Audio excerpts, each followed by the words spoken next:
우리 엄마인 척하세요. 낯선 청년이 그녀의 어깨를 낚아채며 귀에 대고 속삭였습니다. 장 회장이 놀라 비명을 지르려는 찰나 청년의 거친 손이 그녀의 입을 탁 틀어막았죠. 장 회장은 본능적으로 고개를 끄덕였습니다. 살고 싶었거든요.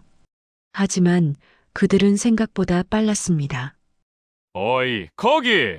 숨 돌릴 틈도 없이 사설 구급대원의 억센 소나기가 청년의 팔을 덥석 붙잡았습니다. 과연 이 두 사람은 무사히 지옥 같은 시장통을 빠져나갈 수 있을까요?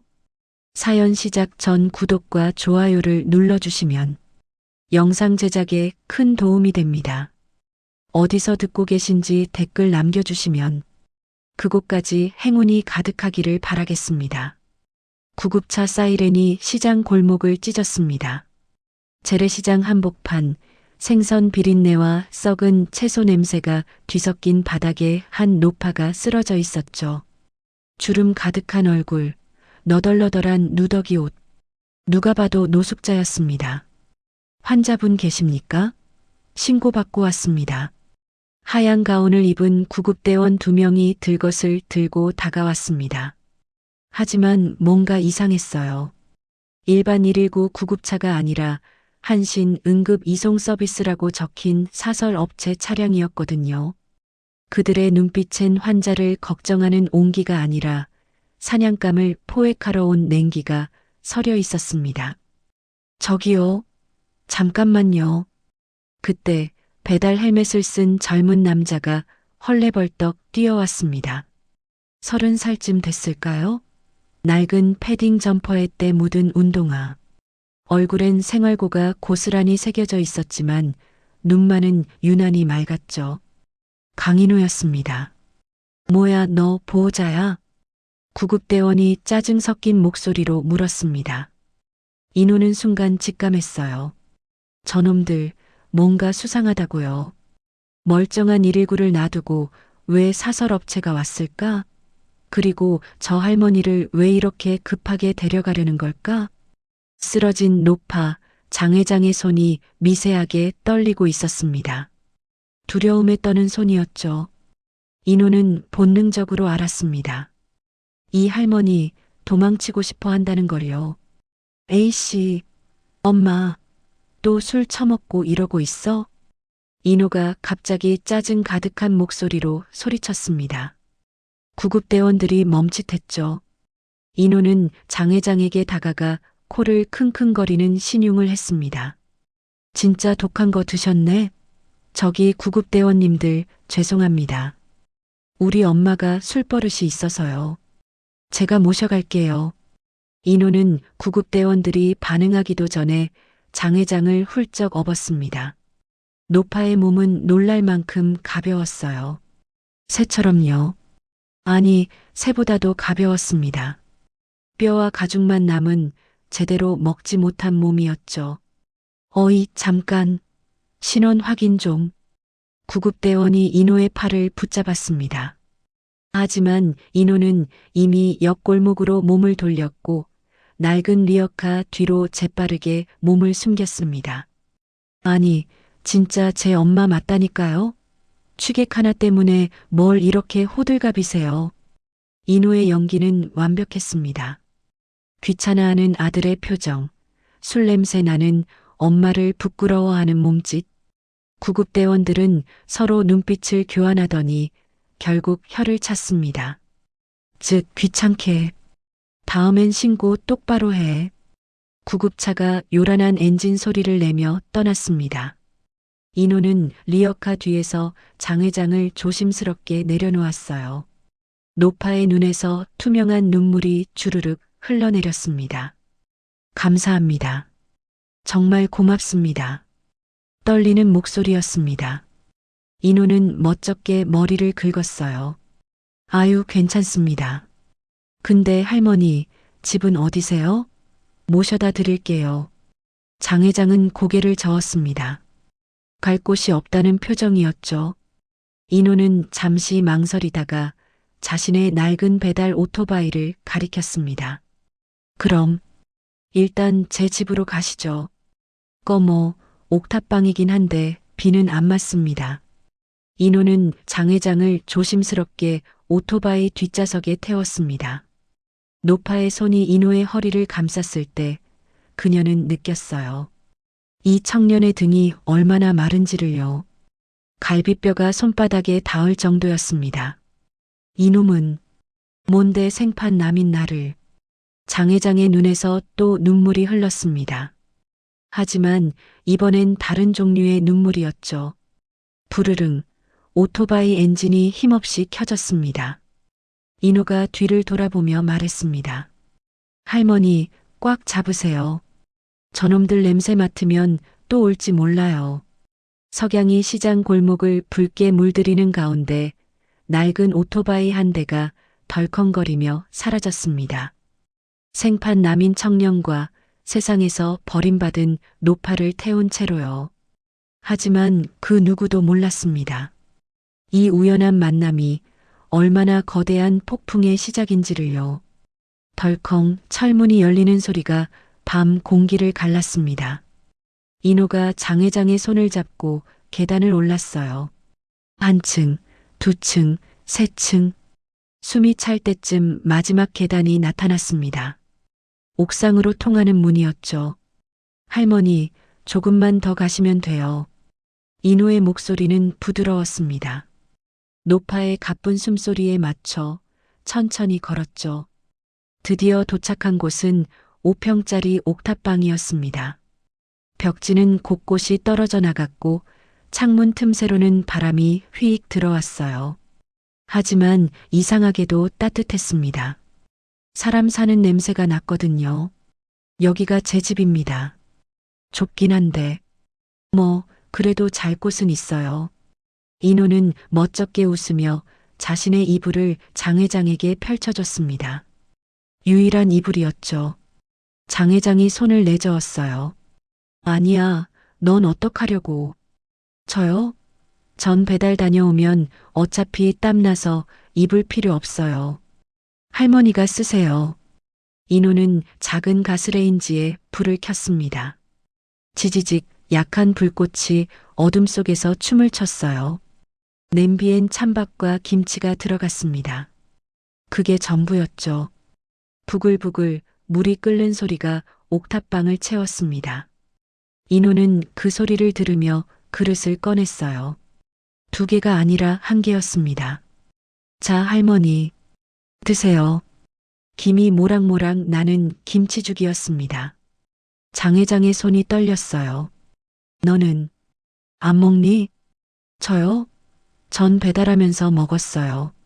배불러요. 거짓말이었습니다.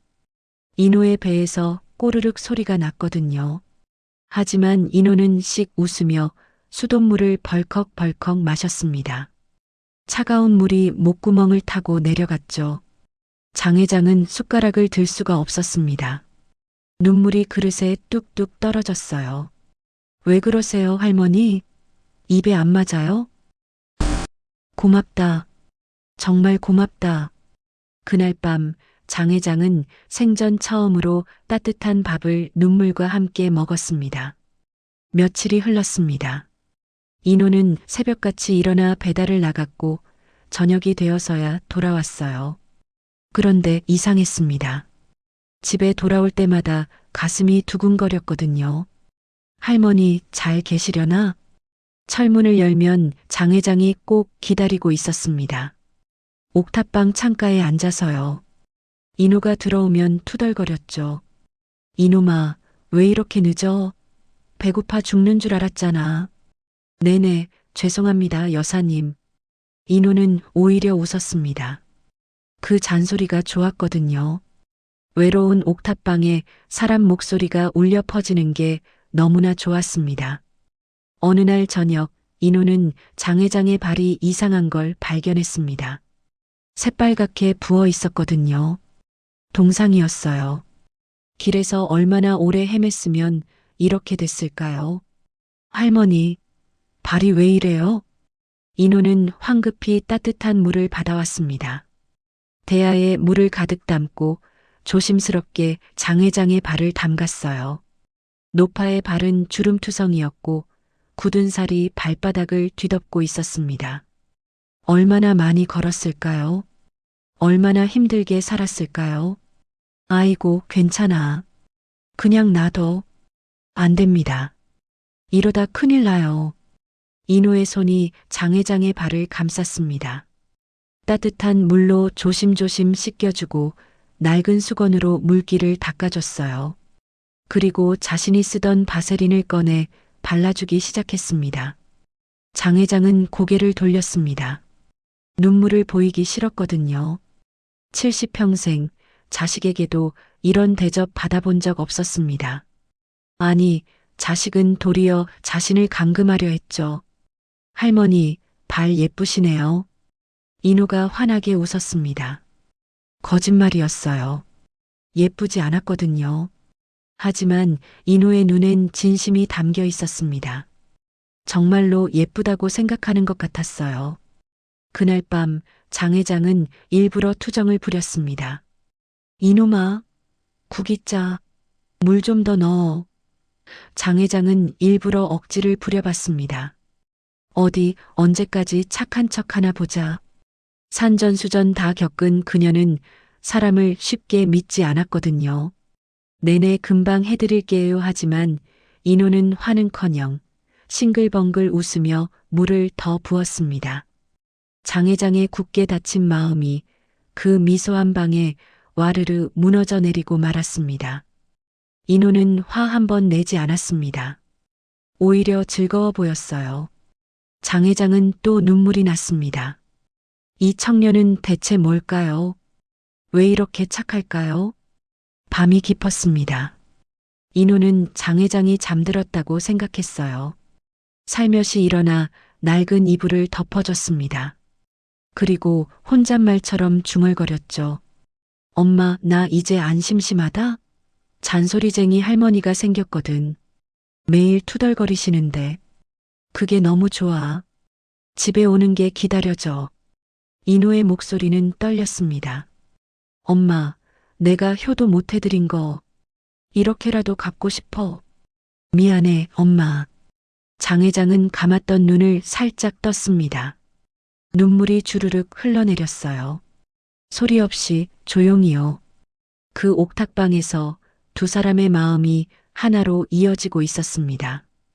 평화로운 나날이었습니다. 인호와 장 회장은 그렇게 일주일을 함께 보냈어요. 아침마다 인호가 끓여주는 된장국, 저녁마다 나누는 소소한 이야기들. 좁은 옥탑방이었지만 두 사람에겐 세상에서 가장 따뜻한 집이었죠. 그런데 그날이었습니다. 철문이 부서질 듯 열렸습니다. 옥탑방 전체가 흔들렸어요. 녹슨 경첩이 삐걱거리며 비명을 질렀죠. 장 회장이 깜짝 놀라 몸을 움츠렸습니다. 인호는 배달을 나간 상태였어요. 계단을 올라오는 구두 소리가 들렸습니다. 비싼 구두였어요. 한 걸음 한 걸음이 대리석을 짓밟는 것처럼 오만했죠. 그리고 그 뒤로 여러 명의 무거운 발소리가 따라왔습니다. 장 회장의 심장이 쿵쿵 뛰기 시작했어요. 본능적으로 알았습니다. 악마가 찾아왔다는 걸요. 에휴, 이게 무슨 냄새야. 구정물 냄새 나네. 여기서 사람이 살아? 옥탑방 문이 거칠게 열렸습니다. 명품 정장을 입은 50대 남자가 코를 막으며 들어왔어요. 반질반질한 머리에 기름을 잔뜩 바른 얼굴. 손목엔 수천만 원짜리 시계가 번쩍였고 목엔 굵은 금목걸이가 걸려 있었습니다. 졸부의 전형이었죠. 박민석, 장 회장의 아들이었습니다. 엄마, 여기서 뭐 하는 거야? 이런 쓰레기통에서? 장 회장의 얼굴이 새하얘졌습니다. 온몸이 부들부들 떨렸어요. 공포였습니다. 저 남자를 보는 순간 모든 게 끝났다는 걸 알았거든요. 도망쳐봤자 소용없었습니다. 저 남자는 끝까지 쫓아올 테니까요. 너, 어떻게 여길, 어떻게 찾았냐고? 당연히 찾지. 엄마 같은 현금 뭉치를 그냥 놔둘 것 같아? CCTV, 위치 추적, 돈만 있으면 다 돼. 박민석은 비웃었습니다. 그의 뒤로 하얀 가운을 입은 사내 셋이 들어왔어요. 지난번 시장에서 봤던 그 사설 구급대원들이었습니다. 덩치 큰 남자들이었죠. 팔뚝엔 문신이 비쳐 보였어요. 환자분, 이제 그만 가시죠. 좋은 병원 준비해놨어요. 구급대원이 장 회장에게 다가왔습니다. 웃고 있었지만 눈은 차갑게 식어 있었죠. 사람을 보는 눈이 아니었습니다. 물건을 옮기는 눈이었어요. 싫어. 안 가. 나 안 아파. 장 회장이 뒷걸음질 쳤습니다. 하지만 등 뒤는 벽이었어요. 더 이상 물러날 곳이 없었죠. 엄마, 왜 이래? 치매 걸려서 정신 못 차리지? 병원 가야 낫는다니까?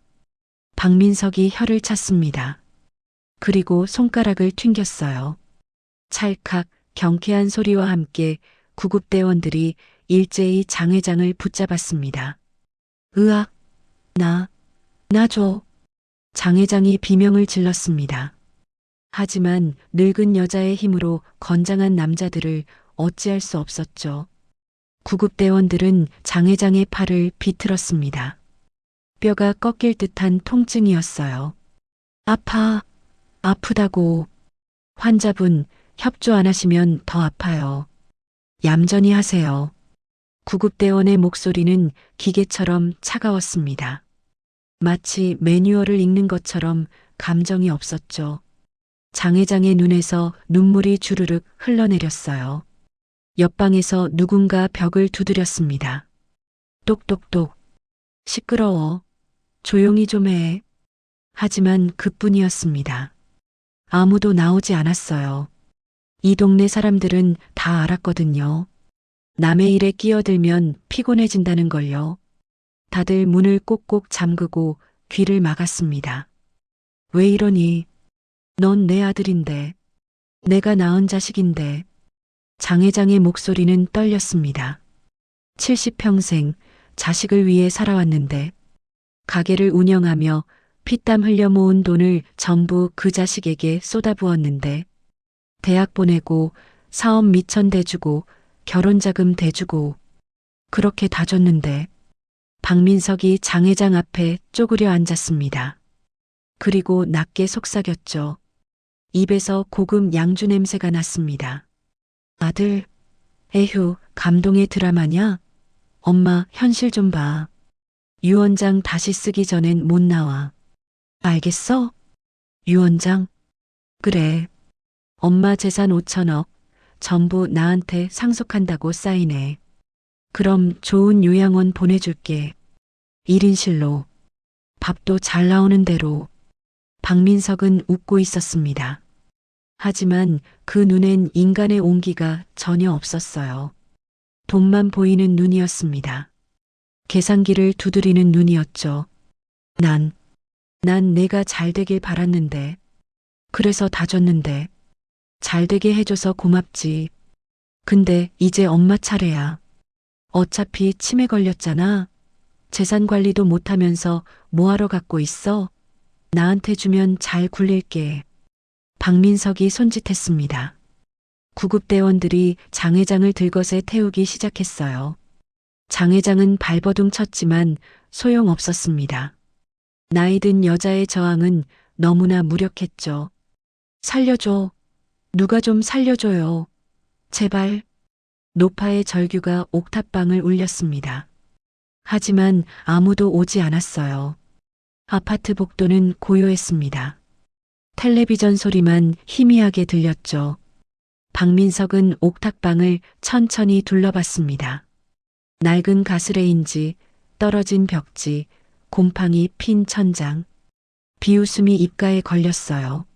엄마, 여기 사는 놈이랑 뭔 관계야? 설마 돈 뜯어내려고 작당한 거 아니지? 어디 굴러먹다 온 거지 새끼가 5천억 할머니 꼬셨네? 그 애는 착한 애야. 건드리지 마. 그 애는 아무것도 몰라. 장 회장이 울부짖었습니다. 이노만은 지키고 싶었어요. 이 순수한 청년만은 더럽혀지지 않기를 바랐죠. 착해? 웃기네. 엄마, 세상에 공짜는 없어. 그 새끼도 엄마 돈 노리고 접근한 거야. 순진한 척하면서 말이지. 그게 요즘 수법이라고. 박민석이 장회장의 뺨을 톡톡 쳤습니다. 놀리는 것처럼요. 모욕적이었습니다. 병원 가서 정신 차리면 그때 다시 이야기하자. 응? 사인만 하면 엄마 편하게 살 수 있어. 왜 고생해? 들것이 옥탑방 밖으로 나가기 시작했습니다. 장 회장은 울부짖었지만 아무 소용 없었어요. 박민석은 담배에 불을 붙이며 여유롭게 뒤따랐습니다. 담배 연기가 좁은 계단을 가득 채웠죠. 아, 참. 이 집주인한테 전해. 엄마 짐 버리라고. 쓰레기 같으니까. 박민석의 웃음소리가 계단에 울렸습니다. 그 순간이었습니다. 계단 아래서 오토바이 엔진 소리가 들렸습니다. 급정거하는 소리가 귀를 찢었어요. 그리고 곧이어 쿵쿵쿵 누군가 미친 듯이 계단을 뛰어 올라오는 발소리가 들렸죠. 거기 멈춰. 당장 멈추라고. 숨이 턱까지 찬 목소리였습니다. 바로 강인호였습니다. 배달 헬멧도 벗지 않은 채 온몸에 땀을 뻘뻘 흘리며 뛰어왔죠. 박민석이 천천히 고개를 돌렸습니다. 그리고 비웃었어요. 오, 주인공 등장? 너 누군데? 여기 집주인? 인호의 눈이 장 회장을 봤습니다. 들것에 묶인 채 눈물을 흘리는 노파를요. 그 순간 인호의 눈빛이 변했습니다. 차가운 분노였습니다. 하지만 그때까지만 해도 아무도 몰랐습니다. 이 작은 싸움이 얼마나 거대한 폭풍으로 번질지를요. 거기서 인호가 계단을 뛰어 올라왔습니다. 숨이 턱까지 찼어요. 배달 중이었는데 집 앞에 수상한 차들이 보여서 급히 돌아온 거였죠. 가슴이 불길했거든요. 박민석이 인호를 천천히 훑어봤습니다. 낡은 배달복, 해진 운동화, 손톱 밑에 낀 때. 한눈에 봐도 밑바닥 인생이었어요. 뭐야 너? 여기 집주인이야? 할머니 놔주세요. 당장. 인호가 들것으로 달려갔습니다. 장 회장과 눈이 마주쳤어요. 노파의 눈에선 눈물이 끝없이 흘러내리고 있었죠. 인호야. 도망가. 저 사람들 위험해. 할머니. 괜찮아요. 제가 지켜드릴게요. 인호가 들것을 붙잡았습니다. 두 손으로 꽉 움켜쥐었어요. 절대 놓지 않겠다는 듯이요. 박민석이 코웃음 쳤습니다. 지켜? 웃기네. 너 뭔데? 이 할머니 손자야? 아들이야? 아닙니다. 그럼 뭐야? 친척? 아닙니다. 그럼 대체 뭔데 남의 집안일에 끼어드는 거야? 인호는 대답하지 않았습니다. 대신 들것을 더 세게 붙잡았어요. 손마디가 하얗게 질릴 정도로요. 박민석의 얼굴이 일그러졌습니다. 야, 이 새끼야. 돈 받기로 했어? 얼마 주기로 했는데? 100만 원? 200만 원? 돈 같은 건 아니면 더 큰 거 노렸어? 유산? 5천억 중에 얼마 떼어먹기로 작당한 거지? 박민석의 목소리가 점점 커졌습니다. 침이 튀었어요. 인호의 얼굴에 그 침이 닿았지만 인호는 눈 하나 깜짝하지 않았습니다. 틀렸습니다. 돈 같은 거 몰라요. 그럼 뭔데 이래? 인호가 고개를 들었습니다. 그의 눈엔 흔들림이 없었어요. 그냥 이 할머니가 우리 가족이니까요. 순간 정적이 흘렀습니다. 박민석이 멍하니 인호를 쳐다봤어요. 그리곤 갑자기 배를 잡고 웃기 시작했습니다. 크크크, 가족? 가족이라고? 일주일 알았다며? 일주일 알고 가족? 야, 이 병신아, 세상이 그렇게 호락호락한 줄 알아? 박민석이 손가락을 튕겼습니다. 찰칵? 야들아, 저 거지 새끼 좀 치워. 구급대원 3명이 일제히 인호에게 달려들었습니다. 쿵, 첫 번째 주먹이 인호의 얼굴을 강타했어요. 인호의 입에서 피가 터져 나왔습니다. 으윽, 인호야. 장 회장이 비명을 질렀습니다. 하지만 인호는 들것을 놓지 않았어요. 오히려 더 세게 붙잡았죠. 쿵, 쿵, 쿵. 주먹이 계속해서 날아왔습니다. 얼굴, 배, 옆구리. 어디 하나 멀쩡한 데가 없었어요. 인호의 코에서 피가 콸콸 쏟아졌습니다. 입술이 터졌고 눈두덩이 부어올랐죠. 이 새끼야. 구급대원 한 명이 인호의 손가락을 꺾기 시작했습니다. 뚝 뼈가 꺾이는 소리가 들렸어요. 인호가 비명을 질렀습니다. 아, 놓기 싫어. 그럼 더 아프게 해줄까? 구급대원이 인호의 팔을 비틀었습니다. 관절이 삐걱거렸어요. 조금만 더 틀면 부러질 것 같았죠. 그만해. 제발 그만해. 장 회장이 울부짖었습니다. 하지만 아무도 듣지 않았어요. 구급대원 한 명이 인호의 배를 발로 찼습니다. 인호가 바닥에 쓰러졌어요. 피가 입에서 토해져 나왔습니다. 하지만 인호는 한 손으로 들것 다리를 붙잡고 있었습니다. 이 개자식이 진짜. 구급대원이 인호의 손을 구두발로 밟았습니다. 꾹 체중을 실어서요. 손등이 짓눌렸습니다. 인호의 비명이 옥탑방을 울렸어요. 으악, 놓으라고. 박민석이 담배를 피우며 지켜보고 있었습니다. 재미있다는 듯이요. 그러다 옥탑방 안쪽에 놓인 작은 액자가 눈에 들어왔어요. 낡은 나무 액자였습니다. 안에는 인호와 한 여자의 사진이 있었죠. 박민석이 그 액자를 집어들었습니다. 오, 이게 뭐야? 엄마. 인호의 눈이 커졌습니다. 그건 놔주세요. 왜? 이거 소중해? 박민석이 비웃었습니다. 그리고 액자를 땅에 내던졌어요. 유리가 산산조각 났습니다. 액자 틀이 부러졌어요. 박민석이 그 위를 구두발로 짓밟기 시작했습니다. 쿵쿵쿵 사진이 찢어지고 구겨졌죠. 안 돼. 그만. 인호가 절규했습니다. 피투성이 얼굴로 온몸이 부서진 채로 그래도 기어가려 했어요. 어머니 사진을 지키려고요. 하지만 구급대원이 인호의 머리채를 붙잡았습니다. 그리고 벽에 쾅 하고 내리쳤어요. 인호의 이마가 찢어졌습니다. 피가 얼굴을 타고 흘러내렸죠. 어머니, 미안해요. 제가 못 지켰어요. 인호가 중얼거렸습니다. 의식이 흐릿해졌어요. 하지만 그 순간에도 인호의 손은 들것 다리를 붙잡고 있었습니다. 박민석이 인호 앞에 쪼그려 앉았습니다. 그리고 인호의 턱을 손으로 쥐었어요. 아, 정신 차려. 이게 현실이야.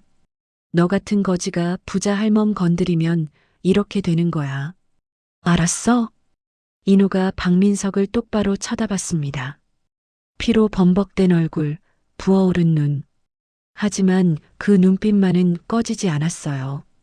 당신이 뭘 알아요? 뭐? 당신은 그 따뜻함을 몰라요. 밥 한 끼 나눠 먹는 게 얼마나 소중한지, 손 잡아주는 게 얼마나 고마운지.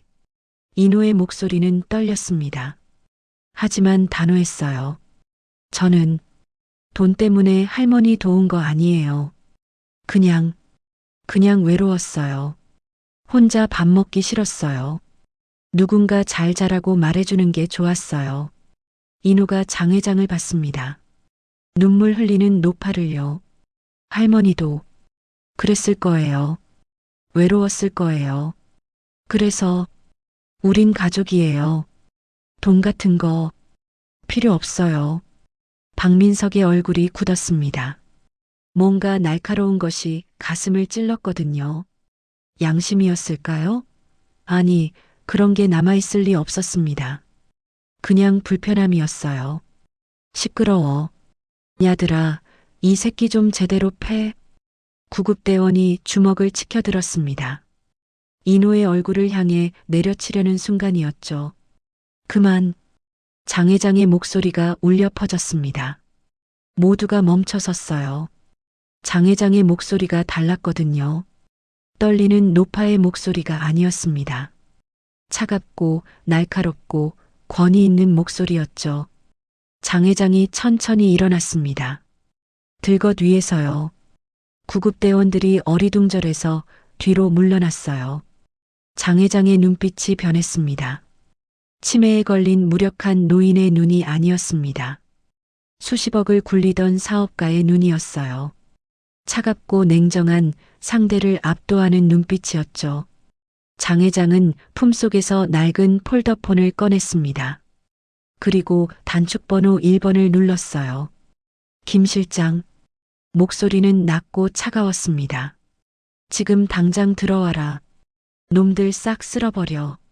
박민석의 얼굴이 하얗게 질렸습니다. 하지만 그건 시작에 불과했습니다. 멀리서 낮은 엔진 소리가 들려왔습니다. 한 대가 아니었어요. 여러 대였죠. 중저음이 공기를 흔들었습니다. 점점 가까워지는 소리였어요. 마치 지진이 오는 것처럼 골목 전체가 미세하게 떨리기 시작했습니다. 구급대원 중 한 명이 창문으로 고개를 내밀었습니다. 그리고 그 자리에서 굳어버렸어요. 입이 떡 벌어졌죠. 눈이 휘둥그레졌습니다. 믿을 수 없다는 표정이었어요. 좁은 골목길 입구, 그 비좁은 공간이 막히기 시작했습니다. 검은색 세단이 한 대 모습을 드러냈어요. 마이바흐였습니다. 차체가 가로등 불빛에 반짝였죠. 그 뒤로 또 한 대, 그리고 또 한 대. 끝이 보이지 않았습니다. 한 대당 2억이 넘는 최고급 차량들이 줄지어 들어왔어요. 10대, 15대, 20대. 좁은 골목을 완전히 점령했습니다. 차들이 서로 부딪힐 듯 빼곡히 들어찼죠. 골목 입구는 완전히 봉쇄됐습니다. 개미 한 마리 빠져나갈 틈도 없었어요. 그리고 헤드라이트가 일제히 켜졌습니다. 환한 빛이 어둠을 찢었어요. 마치 낮이 된 것 같았습니다. 옥탑방 창문으로 쏟아지는 빛에 모두가 눈을 가렸죠. 영화 속 한 장면 같았습니다. 아니, 영화보다 더 압도적이었어요. 쾅, 쾅, 쾅. 차 문들이 동시에 열렸습니다. 리듬이 있었어요. 마치 오케스트라처럼 일사불란했죠. 그리고 검은 정장을 입은 사내들이 쏟아져 나왔습니다. 1명, 2명, 10명, 20명. 멈추지 않았어요. 30명, 40명, 50명. 전부 건장한 체격이었습니다. 키는 최소 180cm는 됐어요. 어깨는 넓었고 걸음걸이는 군인처럼 정확했죠. 한치의 흐트러짐도 없었습니다. 검은 선글라스를 낀 얼굴들, 무표정한 인매. 그들은 감정이 없는 기계처럼 보였어요. 박민석의 얼굴이 창백해졌습니다. 이마에 땀이 송글송글 맺혔어요. 손이 떨리기 시작했죠. 본능이 경고하고 있었습니다. 뭔가 크게 잘못됐다고요. 쿵, 쿵, 쿵, 쿵. 경호원들이 일사불란하게 계단을 올라왔습니다. 군화 소리가 건물 전체를 울렸어요. 한 걸음 한 걸음이 정확했습니다. 리듬이 똑같았죠. 마치 군대가 진군하는 것 같았습니다. 건물이 흔들리는 것 같았어요. 옥탑방 주민들이 문을 열고 고개를 내밀었습니다. 무슨 일인가 싶어서요. 하지만 복도를 가득 채운 검은 정장의 사내들을 보자 화들짝 놀라 다시 문을 닫았어요. 찰칵, 찰칵 잠금장치 소리가 여기저기서 들렸습니다. 가장 앞에 선 사내가 있었습니다.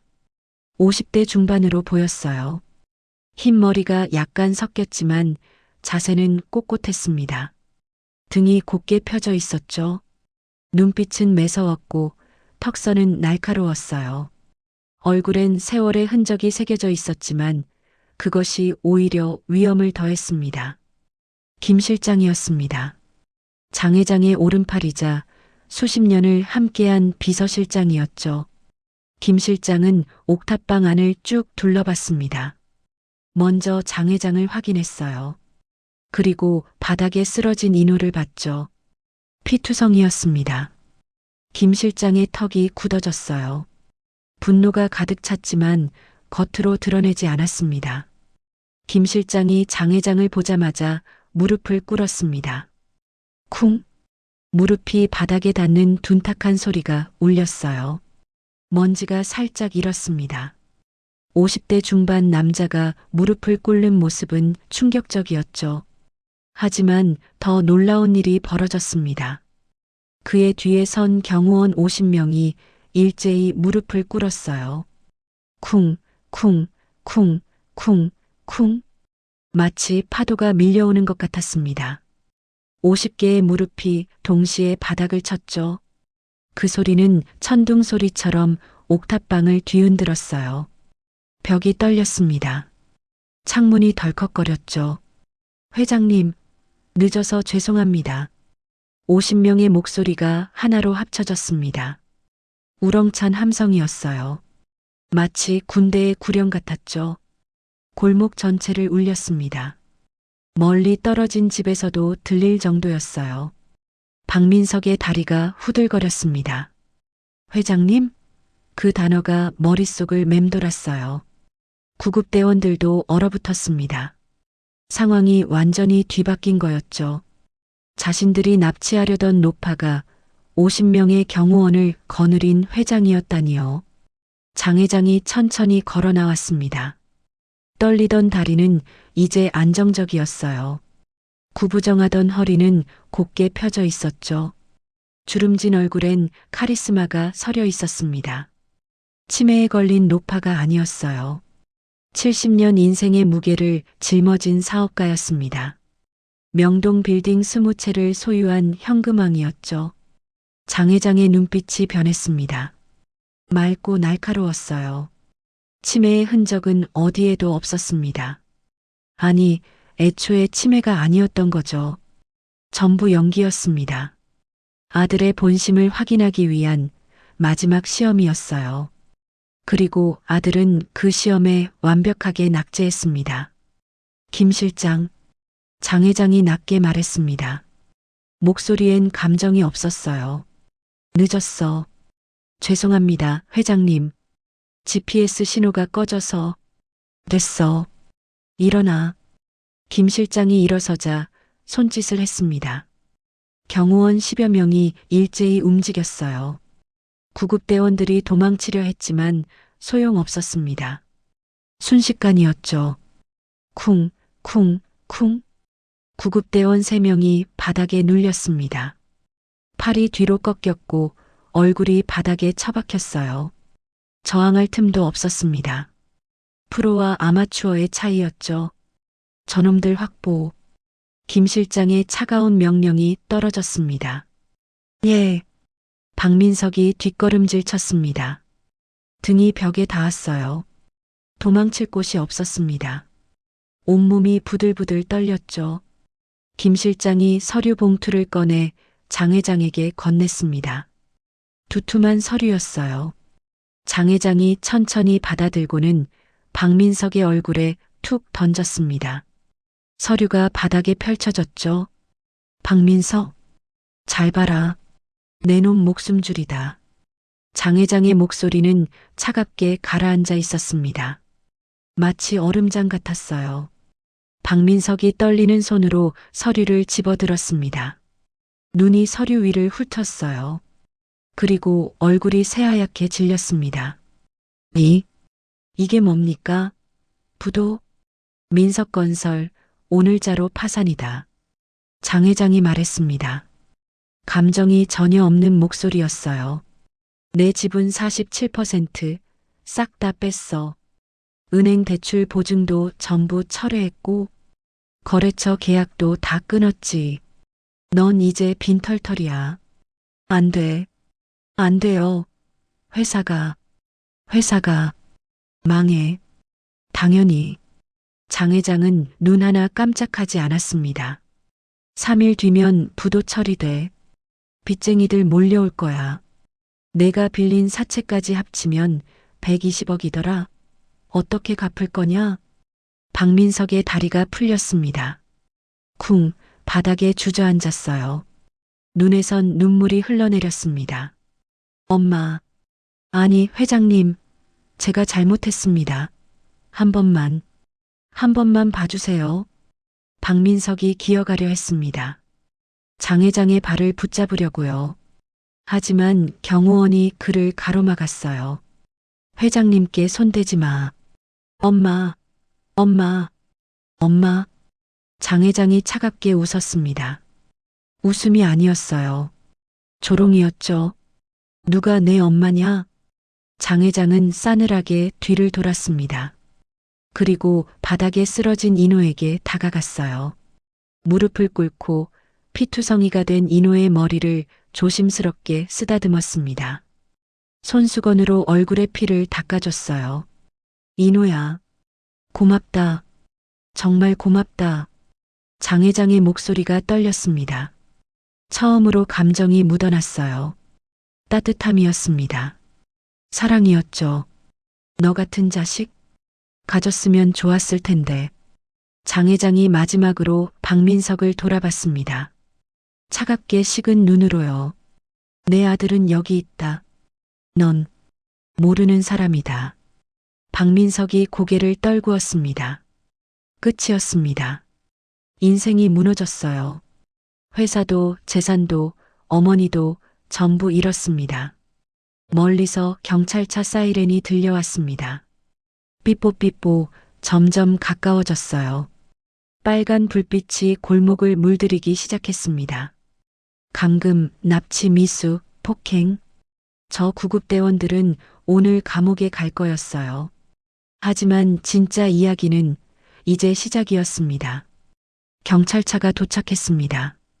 삐뽀삐뽀 사이렌 소리가 골목을 가득 채웠어요. 빨간 불빛과 파란 불빛이 번갈아 가며 건물 벽을 물들였습니다. 마치 클럽 조명 같았죠. 경찰 5명이 차에서 내렸습니다. 하지만 검은 정장의 경호원들을 보자 잠시 주춤했어요. 이 상황이 심상치 않다는 걸 직감했거든요. 경위 계급장을 단 남자가 앞으로 나왔습니다. 신고받고 왔습니다. 납치 미수 사건이라고. 김 실장이 앞으로 나섰습니다. 호주머니에서 명함을 꺼내 건네서요. 경위가 명함을 보더니 눈이 커졌습니다. 자세가 바뀌었어요. 더 공손해졌죠. 장명희 회장님의? 그렇습니다. 저분이 저희 회장님이십니다. 김 실장이 장 회장을 가리켰습니다. 경위가 황급히 허리를 숙였어요. 회장님, 불편을 끼쳐드려 죄송합니다. 장 회장은 고개만 끄덕였습니다. 말이 필요 없었어요. 김 실장이 바닥에 눌려있는 구급대원들을 가리켰습니다. 저자들입니다. 사설 구급업체 직원들이죠. 회장님을 강제로 납치하려 했습니다. 정신병원에 감금할 계획이었고요. 경위의 얼굴이 굳어졌습니다. 이건 단순 사건이 아니었어요. 재벌 회장 납치 미수 사건이었죠. 저기요. 우린 그냥 돈 받고 일한 것뿐이에요. 박 사장이 시켰다고요. 구급대원 중 한 명이 소리쳤습니다. 박민석을 가리키면서요. 박민석의 얼굴이 하얗게 질렸어요. 닥쳐. 이 새끼야. 박민석이 소리쳤지만 소용없었습니다. 구급대원은 이미 살 길을 찾았거든요. 공범보다는 증인이 되는 게 나았으니까요. 저 사람이 5천만 원 준다고 했어요. 할머니를 병원에 데려다 주기만 하면 된다고요. 저희는 몰랐어요. 진짜로. 경위가 박민석을 쳐다봤습니다. 의심 가득한 눈빛이었어요. 사실입니까? 박민석의 입이 바짝 말랐습니다. 변명을 해야 했어요. 뭐라도 말해야 했죠. 하지만 머릿속이 하얗게 비었습니다. 저는 그냥 장 회장이 차갑게 끼어들었습니다. 그냥 친엄마를 정신병원에 가두려 했지. 유산을 뺏으려고. 장 회장은 김 실장에게 또 다른 서류를 받았습니다. 얇은 서류였어요. 장 회장이 경희에게 건넸습니다. 이거 봐요, 경희님. 유 원장 위조 시도 증거예요. 내 사인을 흉내낸 연습지도 있고요. 경희가 서류를 훑어봤습니다. 얼굴이 점점 굳어졌어요. 이건 단순 납치가 아니었습니다. 사기, 위조, 감금 시도까지. 죄목이 계속 늘어났죠. 박민석 씨, 동행하셔야겠습니다. 아니에요. 오해예요. 박민석이 발버둥 쳤습니다. 하지만 경찰이 수갑을 꺼냈어요. 찰칵 차가운 쇠가 손목을 감쌌습니다. 엄마, 이러지 마. 제발. 박민석이 울부짖었습니다. 하지만 장 회장은 고개조차 돌리지 않았어요. 그냥 인호의 얼굴을 닦아주고 있었죠. 회장님, 고소하시겠습니까? 경희가 조심스럽게 물었습니다. 장 회장은 잠시 침묵했어요. 긴 침묵이었습니다. 모두가 숨을 죽이고 기다렸죠. 고소합니다. 끝까지요. 장 회장의 목소리는 단호했습니다. 흔들림이 없었어요. 납치 미수, 사기, 문서 위조, 폭행. 전부 다요. 친아들이라고 봐줄 생각 없어요. 박민석의 다리가 풀렸습니다. 경찰이 부축하지 않았다면 쓰러졌을 거예요. 엄마, 진짜 이러는 거야? 난 내 아들이잖아. 아들. 장 회장이 처음으로 박민석을 똑바로 쳐다봤습니다. 눈엔 연민도 사랑도 없었어요. 그냥 차가운 빈 공간만 있었죠. 아들이 부모한테 이래? 돈 때문에 친엄마를 버려? 장 회장이 천천히 일어섰습니다. 박민석에게 다가갔어요. 그리고 낮게, 아주 낮게 속삭였습니다. 그 돈이 너를 어떻게 죽이는지 이제부터 보여주마. 박민석의 등에서 식은땀이 흘러내렸습니다. 장 회장의 눈빛이 너무 차갑게 식어 있었거든요. 저건 엄마의 눈이 아니었어요. 복수자의 눈이었죠. 경찰들이 구급대원들과 박민석을 끌고 내려갔습니다. 계단을 내려가는 발소리가 점점 멀어졌어요. 박민석의 울부짖는 소리도 함께요. 골목이 조용해졌습니다. 장 회장은 다시 인호 곁에 무릎을 꿇었어요. 인호는 아직 정신을 잃은 상태였습니다. 얼굴은 피로 범벅이었고 입술은 터져 있었죠. 하지만 숨은 고르게 쉬고 있었어요. 김 실장. 네, 회장님. 서울대병원 VIP 병동에 연락해. 최고 의료진 대기시켜. 이미 연락했습니다. 헬기도 대기 중입니다. 좋아. 장 회장이 인호의 손을 꼭 잡았습니다. 그 손은 거칠었어요. 배달 일을 하느라 굳은 살이 박혀 있었죠. 하지만 따뜻했습니다. 세상에서 가장 따뜻한 손이었어요. 인호야, 조금만 참아라. 금방 병원 간다. 장 회장의 목소리가 떨렸습니다. 눈에서 눈물이 흘러내렸어요. 경호원 4명이 들것을 가져왔습니다. 조심스럽게 인호를 들것에 올렸어요. 장 회장은 인호의 손을 놓지 않았습니다. 들것이 움직이는 내내 함께 걸었죠. 회장님, 헬기가 옥상에서 대기 중입니다. 알았어. 김 실장이 앞장섰습니다. 경호원들이 길을 열었어요. 장 회장과 인호를 태운 들것이 천천히 움직였습니다. 골목 입구에 모여있던 주민들이 길을 비켜줬어요. 모두들 놀란 표정이었습니다. 저 할머니가 재벌이었다니. 저 배달 청년이 재벌을 구했다니. 누군가 작게 중얼거렸습니다. 세상에, 저게 진짜 드라마보다 더하네. 장 회장은 주민들을 신경 쓰지 않았습니다. 오직 인호만 보였어요. 이 청년만 지키면 됐죠. 건물 옥상으로 올라가는 계단은 가팔랐습니다. 하지만 장 회장은 지치지 않았어요. 70이 넘은 나이였지만 발걸음은 힘차게 움직였죠. 철문을 밀고 옥상으로 나왔습니다. 헬기 프로펠러가 돌아가는 소리가 밤하늘을 갈랐습니다. 바람이 사방으로 휘몰아쳤어요. 장 회장의 흰 머리카락이 날렸습니다. 하지만 그녀는 꼿꼿이 서 있었죠. 헬기 문이 열렸습니다. 의료진이 대기하고 있었어요. 하얀 가운을 입은 의사들이었습니다. 환자분 상태 어떻습니까? 외상이 심합니다. 빨리 가야 해요. 들것이 헬기 안으로 들어갔습니다. 장 회장도 함께 올라탔어요. 김 실장이 뒤따라 올라타려 했지만 장 회장이 손을 들어 막았습니다. 김 실장은 여기 남아서 뒷수습해. 하지만 회장님, 걱정 마. 난 괜찮아. 헬기 문이 닫혔습니다. 프로펠러 소리가 더 커졌어요. 헬기가 천천히 떠올랐습니다. 헬기 안은 소음으로 가득 찼지만 장 회장은 인호의 손을 놓지 않았습니다. 그리고 자신의 거친 뺨을 인호의 손등에 가만히 대보았죠. 따뜻했습니다. 고맙다. 살아줘서 고맙다. 장 회장의 눈에서 떨어진 눈물이 인호의 손등을 적셨습니다. 김 실장과 경호원들이 헬기를 올려다봤습니다. 빨간 불빛이 점점 작아졌어요. 그리고 밤하늘 속으로 사라졌죠. 김 실장이 작게 중얼거렸습니다. 회장님, 진짜 아드님을 찾으셨네요.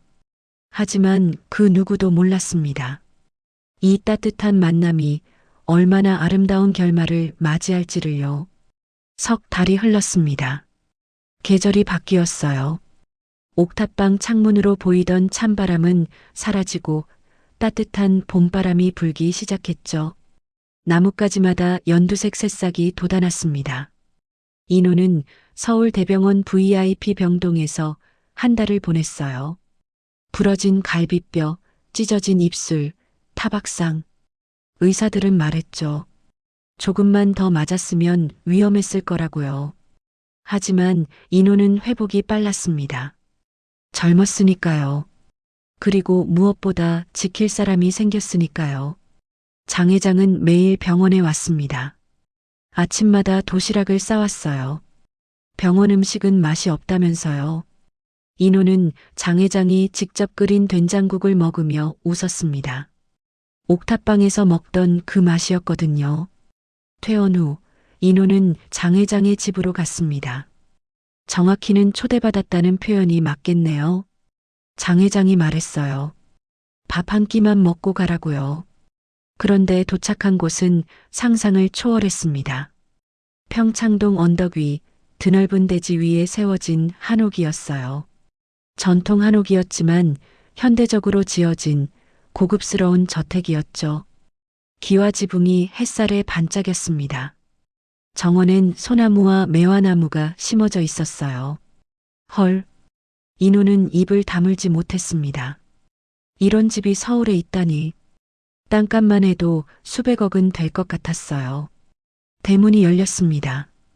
검은 정장을 입은 김 실장이 서 있었어요. 그는 공손하게 허리를 숙였습니다. 어서 오십시오, 인호님. 회장님께서 기다리고 계십니다. 아, 네. 감사합니다. 인호는 어색하게 따라 들어갔습니다. 정원을 지나 현관을 지나 넓은 복도를 걸었어요. 바닥은 대리석이었습니다. 발소리가 또각또각 울렸죠. 복도 끝에 큰 문이 있었습니다. 한옥 스타일의 목재문이었어요. 김 실장이 문을 열었습니다. 회장님 모시고 왔습니다. 인호가 안으로 들어갔습니다. 그리고 멈춰 섰어요. 넓은 다이닝룸이었습니다. 천장은 높았고 창문은 컸어요. 창밖으로 정원이 한눈에 내려다 보였죠. 햇살이 쏟아져 들어왔습니다. 방 안 전체가 따뜻한 빛으로 가득 찼어요. 큰 원목 테이블이 가운데 놓여 있었습니다. 그 위엔 음식이 차려져 있었어요. 하얀 도자기 그릇들이었습니다. 고급스러웠죠. 하지만 놀라운 건 메뉴였습니다. 하얀 쌀밥, 김치찌개, 시금치나물, 계란말이, 그리고 깍두기. 옥탑방에서 먹던 그 메뉴였어요. 아니, 비슷한 메뉴였습니다. 훨씬 정갈하게 차려져 있었지만 본질은 같았죠. 장 회장이 테이블에 앉아 있었습니다. 깔끔한 한복을 입고 있었어요.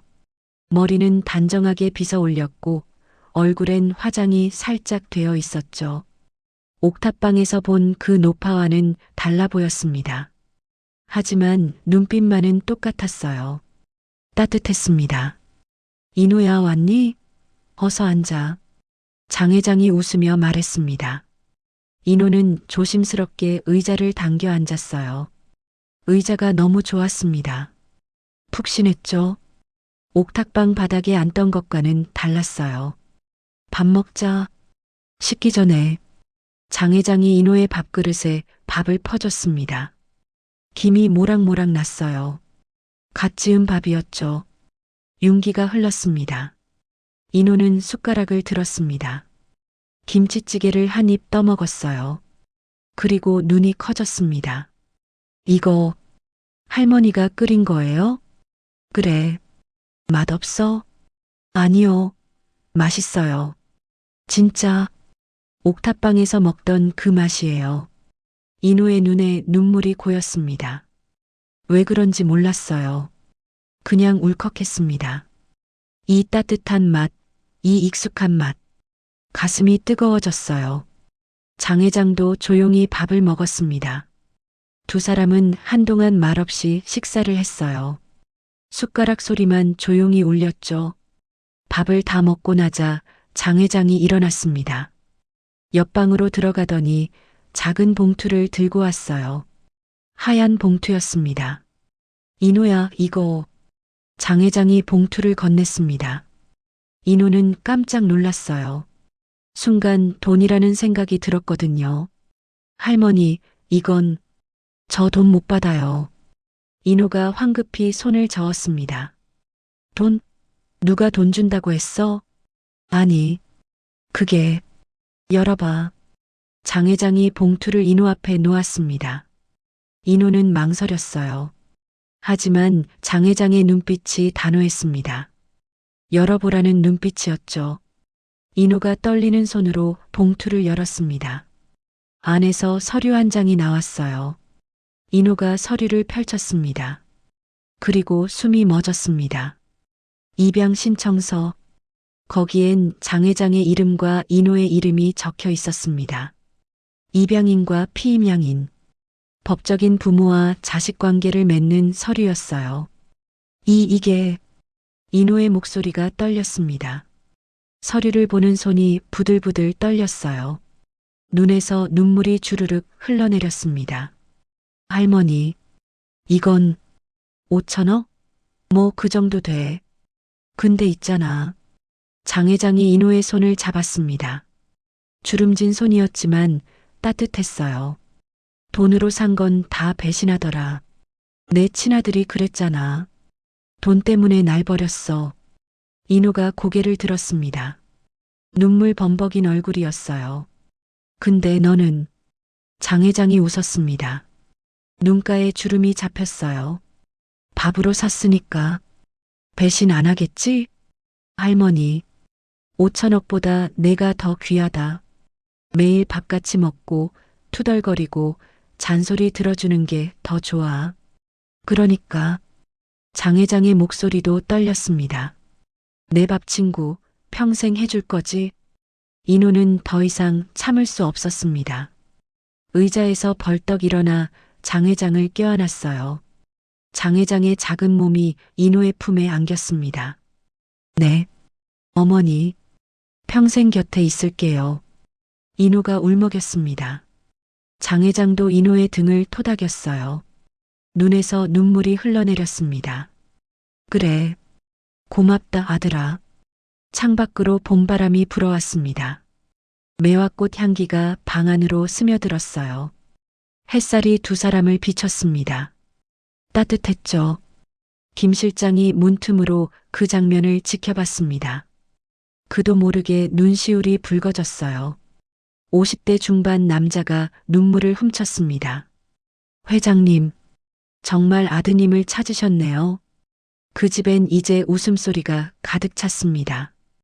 옥탑방에서보다 훨씬 큰 집이었지만 옥탑방만큼 따뜻했어요. 아니, 더 따뜻했습니다. 진짜 가족이 탄생한 거니까요. 혈연이 아닌 밥 한 끼로 이어진 가족. 그게 진짜 유산이었습니다. 여러분, 오늘 이야기는 여기까지입니다.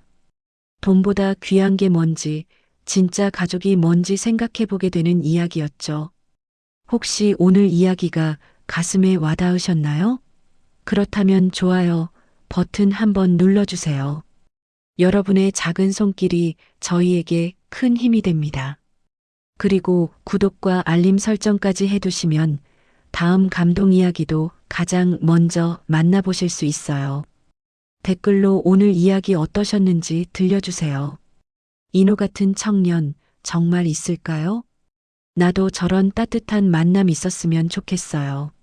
눈물 났어요. 감사합니다. 어떤 말씀이든 좋습니다. 여러분의 이야기가 궁금하거든요. 다음 이야기에서 또 뵙겠습니다. 오늘도 따뜻한 하루 보내세요.